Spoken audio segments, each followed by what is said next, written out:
یہ بات ہے قرآن کی، یہ بات ہے اس انسان کی جس نے رسول اللہ کا دل توڑ کر رکھ دیا۔ اب کوئی نہیں اس کا نام لینے والا۔ یہ بات ہے ابو لہب کی، سورہ کوثر کی۔ إِنَّا أَعْطَيْنَاكَ الْكَوْثَرَ۔ اکثر ہم لوگ اپنی نمازوں میں سورہ کوثر کو ریسائٹ کرتے ہیں، پر افسوس ہم میں سے کتنے ہیں جو اس کا مطلب جانتے ہیں؟ کیا ہے کوثر؟ کیوں اللہ تعالیٰ نے اسے نازل کیا؟ کیا تم نے سنا طلحہ؟ ہاں، اللہ کے نبی نے ہمیں وہ راز بتایا کوثر کا۔ سبحان اللہ۔ اور سب سے ضروری بات، سورہ کوثر کا آج ہماری زندگی میں کیا ریلیونس ہے، جانیں گے اس ویڈیو میں۔ بسم اللہ الرحمن الرحیم۔ إِنَّا أَعْطَيْنَاكَ الْكَوْثَرَ فَصَلِّ لِرَبِّكَ وَانْحَرْ إِنَّ شَانِئَكَ هُوَ الْأَبْتَرُ۔ سورہ کوثر قرآن کی سب سے چھوٹی سورت ہے۔ قرآن کی بہت ساری خوبصورت باتوں میں سے خوبصورت بات یہ ہے کہ ہر آیت کے پیچھے، ہر سورت کے نازل ہونے کے پیچھے ایک کہانی ہے، ایک سچی کہانی، اور ایسا ہی ایک دل دہلا دینے والا، دل کو چیر کر رکھ دینے والا واقعہ ہے سورہ کوثر کے نازل ہونے کے پیچھے۔ پہلے اسے سمجھتے ہیں۔ مکہ کی وہ دوپہر خاموش تھی، لوگ اپنے اپنے گھروں میں آرام کر رہے تھے، مگر اللہ کے نبی خاموش بیٹھے تھے۔ اندر سے دبی دبی سسکیوں کی آوازیں مٹی کی دیواروں سے ٹکرا کر واپس آ رہی تھیں۔ ان کے بیٹے عبداللہ اللہ کو پیارے ہو گئے تھے۔ وہ ننھا سا جسم جو کل تک ان کے سینے سے لگ کر سانس لیتا تھا، اب مٹی کی گود میں۔ مگر برابر والی دیوار سے ٹیک لگائے ایک آدمی کھڑا تھا۔ مجھے بھی بتاؤ ابو لہب، کیا معاملہ ہے؟ صبر رکھو اقبا، صبر۔ یہ آدمی اور کوئی نہیں بلکہ رسول اللہ کا چچا تھا۔ اندر سے آتی ہر سسکی اس کے چہرے کی مسکان بن رہی تھی۔ اور پھر وہ خوشی سے چلایا، بطیرہ محمد، بطیرہ محمد۔ ختم ہو گیا محمد کا بیٹا، ٹوٹ گیا محمد کی نسل کا سلسلہ۔ اس کی آواز نے نبی کا دل چیر کر رکھ دیا۔ غلاموں کو اس نے کھجوریں بانٹی، اپنے دوستوں کے ساتھ قہقہے لگائے اور سب سے کہتا رہا، تم نے سنا میری جان، میرے بھتیجے کی جڑ کٹ گئی۔ اب کوئی نہیں اس کا نام لینے والا۔ اس کی ہنسی، اس کے الفاظ ہوا میں سانپ بن کر تیر رہے تھے، مگر اللہ نے اپنے نبی کو اکیلا نہیں چھوڑا، انہیں ایک تحفہ دیا۔ یہ تحفہ تھا سورہ کوثر۔ اس سورت میں اللہ نے اپنے نبی سے کہا کہ اے نبی، آپ فکر نہ کریں، ہم نے آپ کو کوثر عطا کی ہے، تو بس آپ عبادت کیجیے اپنے رب کی، اور وہ جو آپ کو بار بار بطیرہ محمد کہتا ہے کہ محمد کی جڑ کٹ گئی، نسل کٹ گئی، اصل میں ان کی نسل ختم ہو جائے گی۔ اللہ کے نبی کے چہرے پر مسکان آ گئی۔ دن ڈھل گیا، ابو جہل بے وقوفوں کی طرح ہنستا رہا۔ اس سے کیا خبر کہ اللہ نے اسے جیتے جی برباد کر دیا۔ نسل کٹ گئی۔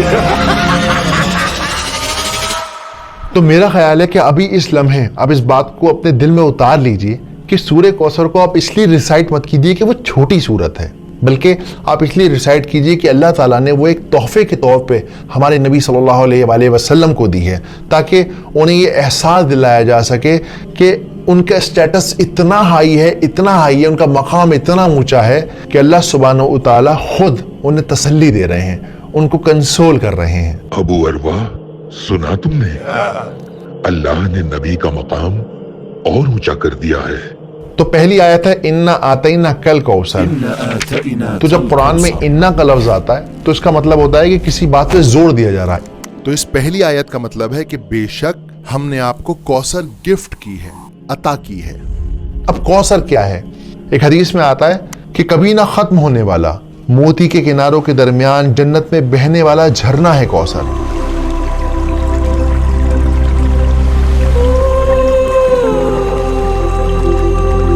جس کا پانی برف سے ٹھنڈا ہے، جس کا پانی شہد سے میٹھا ہے اور جس کا پانی دودھ سے زیادہ سفید ہے، وہ ہے کوثر۔ اب یہاں پر آتینا کا جو لفظ ہے اس کا مطلب ہوتا ہے تحفہ دینا، گفٹ دینا۔ اگر آپ آج کے ماڈرن دور میں سائیکولوجیکلی دیکھیں تو دنیا میں انسان किसी भी इंसान को 7 वजहों से गिफ्ट देता है। सिर्फ 7 रीजन है जिसकी वजह से हम एक दूसरे को तोहफे देते हैं। जैसे किसी से काम निकलवाना हो, किसी की शादी हो, कोई फेस्टिवल हो, या फिर किसी के साथ ताल्लुकात मेंटेन करने हो, या किसी ने कोई अच्छा काम किया हो तो शाबाशी देने के लिए आप तोहफा देते हैं। लेकिन अल्लाह सुब्हानहू ताला यहाँ पर आप सल्लल्लाहु अलैहि वसल्लम को जो तोहफा दे रहे हैं वो तोहफा इस वजह से दे रहे हैं कि वो उन्हें इंपॉर्टेंस फील कराना चाहते हैं कि सारी कायनात में आप बहुत ज़्यादा इंपॉर्टेंट हैं, इतने इंपॉर्टेंट हैं कि अल्लाह रब्बुल इज़्ज़ा आपको खुद कंसोल कर रहे हैं, आपका मकाम ऊंचा कर रहे हैं। कौसर जन्नत का झरना तो है, इसके अलावा और क्या तोहफे दिए हैं अल्लाह ने? अल्लाह सुब्हानहू तआला ने हमारे नबी को कुरान दिया है जो हमेशा रहने वाला है और आज भी हमारे साथ और हमेशा रहेगा। इसके अलावा और क्या तोहफे दिए हैं अल्लाह ने? और सबसे बड़ा तोहफा ये है, अल्लाह ने अपने नबी का नाम ता क़यामत जिंदा रखा है, अपने नाम के साथ जोड़ दिया है नबी का नाम। वाकई सुभान अल्लाह। इसके अलावा उन्हें बेटियां दी हैं। बार बार अबू लहब कह रहा था कि बुतीरा मोहम्मद, कोई लड़का नहीं है उनका, क्या नाम चलेगा उनका। लेकिन आप देखें आज भी हम अपनी बच्चियों के नाम आप सल्लल्लाहु अलैहि वसल्लम की बेटियों के नाम पर रखते हैं, आज भी उन्हें याद करते हैं। रुकैया, फातिमा। इसके अलावा अल्लाह सुब्हानहू तआला ने आप सल्लल्लाहु अलैहि वसल्लम को सहाबियों को तोहफा दिया जो उनके साथ खड़े थे, जिन्होंने अपने जिस्मों पे चोट खाई सिर्फ इसलिए क्योंकि इस्लाम हक की राह थी, क्योंकि नबी का पैगाम था। तो इन्ना आते ना कल कौसर। अगली आयत फसल्लि लिरब्बिका वन्हर। तो अब जब हमने आपको तोहफा दे दिया है तो आपको क्या करना चाहिए? आपको चाहिए कि अपने रब की इबादत करें और कुर्बानी करें। देखो जनरली दुनिया में 2 तरह की इबादतें होती हैं, एक होती है प्राइवेट इबादत, एक होती है पब्लिक इबादत। प्राइवेट इबादत क्या है? नमाज पढ़ना, तहज्जुद पढ़ना। पब्लिक इबादत क्या है? कुर्बानी करना, उसका गोश्त लोगों में बांटना, लोगों की मदद करना। तो अल्लाह सुब्हानहू तआला इस आयत के अंदर इन दोनों इबादतों का जिक्र कर रहे हैं। अब यहाँ पर ये जो वनहर का लफ्ज है इसका मतलब होता है कुर्बानी देना। इसीलिए ईद उल अधा के दिन को यानी कि बकरीद के दिन को यौमुन नहर भी कहा जाता है, यानी कुर्बानी का दिन। तो फसल्लि लिरब्बिका वन्हर, इबादत कीजिए और कुर्बानी कीजिए। और तीसरी आयत है इन्ना शानियका हुवल अब्तर। स्कॉलर कहते हैं कि जो शानिया का जो लफ्ज है, शानिया, उसका मतलब होता है दुश्मनी, लेकिन ऐसी दुश्मनी कि इंसान उसके अंदर अपनी अकल खो दे, उसका दिमाग काम करना बंद कर जाए। अब आप नोट करिए, अल्लाह के रसूल के घर में एक इंतकाल हो गया है, लेकिन ये अबू लहब ये मजाक उड़ा रहा है, मिठाइयां बांट रहा है, उसकी अकल ने काम करना बिल्कुल बंद कर दिया। एक इंसान की जो बेसिक ह्यूमैनिटी होती है वो उसकी अकल काम नहीं कर रही।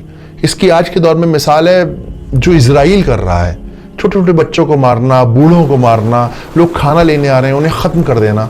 तो ये शानिया वाली नफरत है, ऐसी नफरत है जिसमें इंसान का दिमाग काम नहीं करता, वो अपने गुरूर, अपने जुनून, अपने ईगो में रहता है। तो अल्लाह ताला क्या कहते हैं? इन्ना शानियका हुवल अब्तर।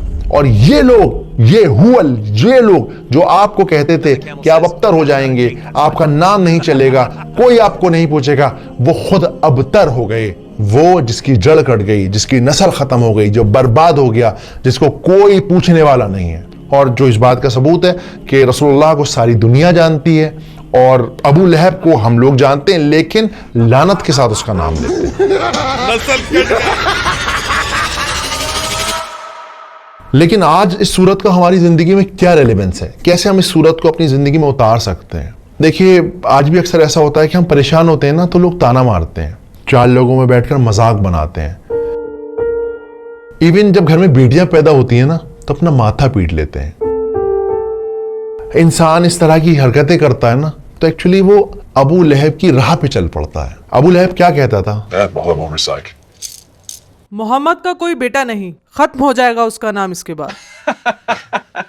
उसकी सोच ये थी कि इंसान की जो नस्ल है वो सिर्फ और सिर्फ लड़के से चलती है। हमारे माशरे में आज कितने ऐसे लोग हैं जो इस तरह की बातें सोचते हैं, बेटियों को बोझ समझते हैं, लड़कों से अपने ख़ानदान और नस्ल को चलाने की कोशिश करते हैं। उन्हें लगता है मेरा ख़ानदान तो जब ही चलेगा जब मेरे घर में लड़का पैदा हो जाएगा, चाहे उस ख़ानदान को मोहल्ले के बाहर कोई जानता ना हो, शहर के बाहर किसी को पता भी ना हो उस ख़ानदान के बारे में, लेकिन चाहिए साहब लड़का ही लड़का। तो इसलिए इस तरह की सोच से बचें, कुरान को मतलब के साथ समझें, और जब कोई परेशान हो तो उसे तसल्ली दें, उसे कंफर्ट करें।